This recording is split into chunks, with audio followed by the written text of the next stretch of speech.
That came way too easily. They pulled over 100 grand of gold in just a few hours. It felt like stealing from history itself. But then something felt off. The deeper they dug, the more questions surfaced. Who left this mine behind? Why did no one ever come back? And then, right as they reached what should have been the most lucrative part, they found something they weren't prepared for. Evidence that they weren't the first to uncover these riches. And those who had come before? They left in a hurry. Then came the massive dig. Another miner in the area, desperate to hit the bedrock, had been working for weeks, pouring everything he had into a single hole. A hole that kept sucking up money, faster than it gave back gold. It was a high-stakes gamble, the kind Parker knew all too well. He watched closely, knowing how easily fortunes could flip from rich to ruin. But here's the kicker. The deeper Parker's team went, the clearer it became that this wasn't just an abandoned mine. It was a time capsule frozen in history. The rock formations didn't line up with modern geological maps. The tools they found, too advanced for the period. Someone had been here before, and they had left something behind. Something more valuable than gold. Kano's team, the other miner on site, was just as desperate. If they could pull 5 or 6 kilos of gold in one haul, they'd be set. But it was never just about the money. It was about the chase, the thrill of knowing that something massive was just within reach. I'm amazed at the pans we had further downstream. We spent millions of dollars stripping to get to ground like that. And they're just scooping it up off the side of the riverbank. Crazy.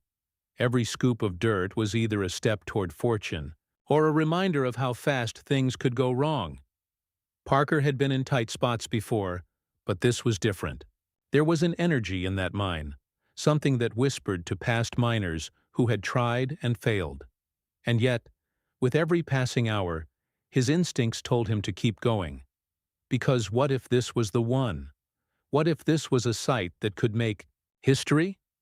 The ground got more unstable the deeper they dug, the closer they got to something that had been waiting beneath the surface for centuries. And then they hit the bedrock, the final layer before either striking it rich or walking away empty-handed.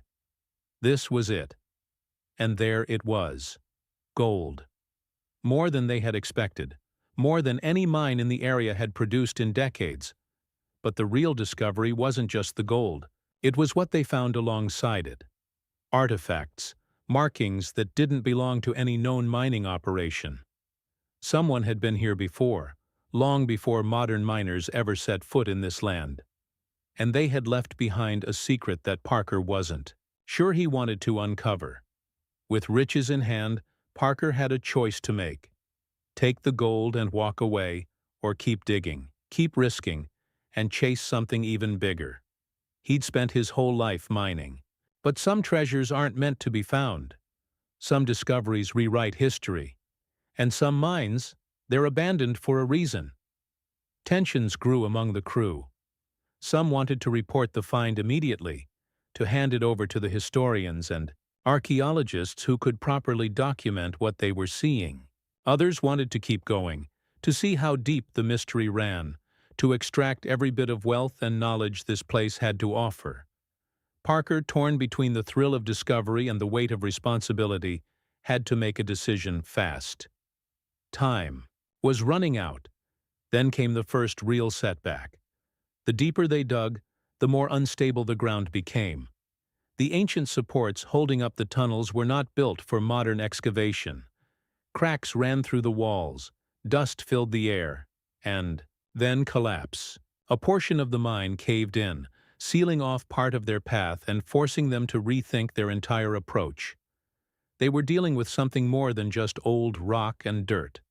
They were fighting against time itself, against the very earth that had hidden these secrets for centuries. By now, Parker wasn't sure if they were digging for gold or for answers.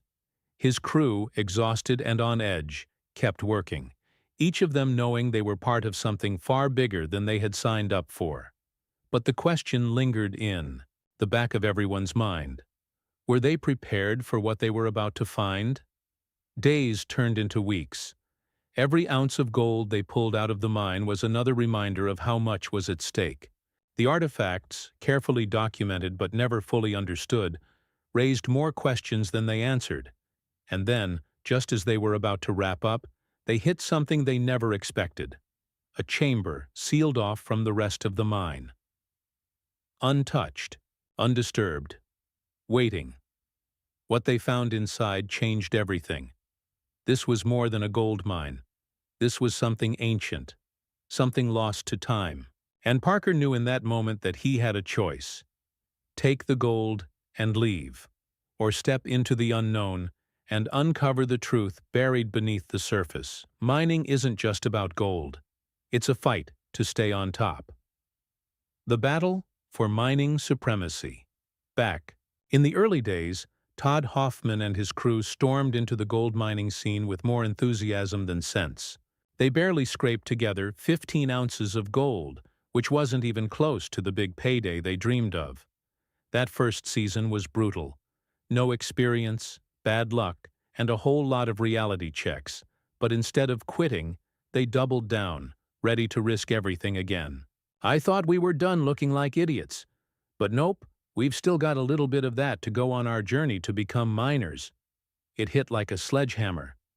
Just when the Hoffmans thought they were getting the hang of it, they lost their claim at Porcupine Creek. Dakota Fred swooped in, took over, and basically kicked them to the curb. Instead of licking their wounds, they hustled to Quartz Creek and clawed out nearly 100 ounces of gold. Meanwhile, a teenage upstart named Parker Schnabel was making moves at Big Nugget Mine, showing up to veterans and proving he wasn't just a kid playing in the dirt. The Hoffmans weren't messing around anymore. They pulled in over 800 ounces, a massive leap from their rookie year. Parker, still sharpening his skills, managed nearly 200 ounces. This wasn't just about luck anymore. It was about strategy, grit, and knowing when to take risks. The competition was officially on. Season 3 brought another wave of ambitious moves. Parker, no longer content with playing it safe, pushed himself to haul in over 1,000 ounces. He was making a statement. Todd Hoffman and his crew had their best haul yet, but their numbers were starting to look small next to Parker's rise. The pressure to perform was starting to feel heavier, and the rivalry was no longer just friendly competition. Season 4, Parker shattered expectations with more than 2,500 ounces. The Hoffmans, refusing to be left in the dust, rallied 1,400 ounces.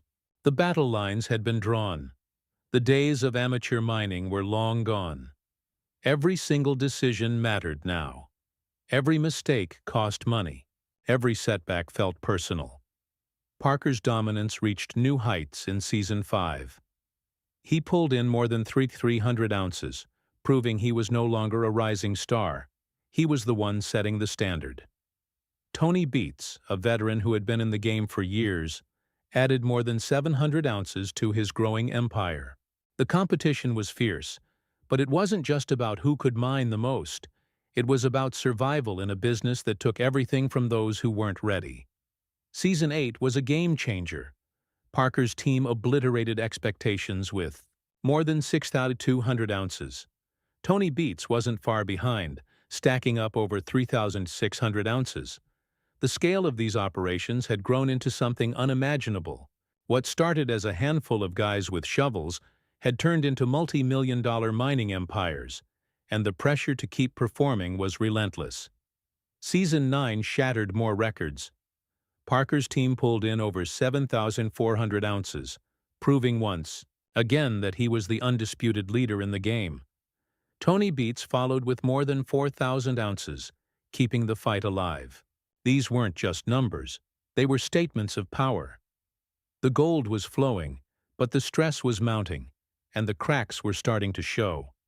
Season 10 came with new challenges, but the results spoke for themselves. Parker's team pulled in more than 7,500 ounces. Tony Beats remained a powerhouse with over 3,000 ounces. Rick Ness, now proving himself as a leader, crossed the 1,000-ounce mark. The pressure wasn't letting up, and every move had to be calculated perfectly. Season 11 brought another leap forward. Parker and his crew hit over 8,300 ounces, their biggest season yet. Tony Beats, never one to be left behind, racked up more. Then 4,600 ounces. Rick Ness wasn't slowing down either, surpassing 2,000 ounces. The game was evolving, and the miners had to evolve with it. Season 12, another ruthless battle for dominance. Parker's team locked in more than 8,100 ounces. Tony Beats dominated with over 5,000 ounces, and Rick Ness continued proving his mettle with more than 1,000 ounces. The gold was still out there, but it was getting harder to find, and every misstep could mean the end of a season's worth of work. But this show was never just about the gold. It was about the fights, the betrayals, and the rivalries that made it impossible to look away. At the end of the day, something needs to change. I really don't care right now. A deal's made. We'll stick to this one. Good enough. These miners weren't just chasing treasure. They were fighting for pride, for respect, and for the right to call themselves the best. Jim Dorsey and Greg Remsburg's fight in Season 1 was just the beginning. When the gold wasn't coming and patience wore thin, tempers exploded. Dorsey couldn't take it anymore and finally snapped. Remsburg wasn't backing down, and before long, fists were flying.